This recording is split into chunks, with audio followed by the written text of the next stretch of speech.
तर तिकडे हिंगोली जिल्ह्यातील वसमत नगरपालिकेमध्ये प्रभाग क्रमांक 15 मधील मतदान केंद्र 5 वर तुतारीचं बटन दबत नाहीये, त्यामुळे काही काळ मतदान केंद्रावर गोंधळ झाला. मतदानाची प्रक्रिया बंद पडली होती.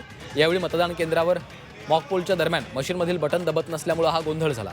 तांत्रिक अधिकाऱ्यांनी तत्काळ बॅलेट युनिट आणि कंट्रोल युनिट बदलल्याची माहिती वसमतचे निवडणूक अधिकारी विकास माने यांनी दिली आहे.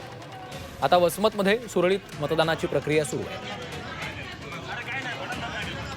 लिटल इंग्लिश स्कूल या ठिकाणी मतदान केंद्र आहे. त्या ठिकाणी मॉकपोलच्या दरम्यान म्हणजे प्रारूप मतदान करण्याच्या वेळेला मशीनमध्ये यांत्रिक बिघाड झाला होता, तर त्याची आपण लगेच तात्काळ दुरुस्ती करून दुसरं मशीन आपण तिथे दिलेलं आहे.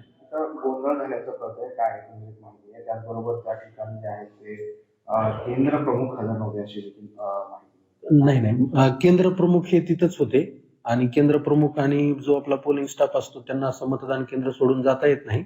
ते जागेवर हजर होते. फक्त मशीनमध्ये तांत्रिक बिघाड झाल्यामुळे आपण तो सेट आहे ईव्हीएमचा तो बदल केलेला आहे. गोंधळ झाल्याचं पण माहिती नाही, गोंधळ काय नाही.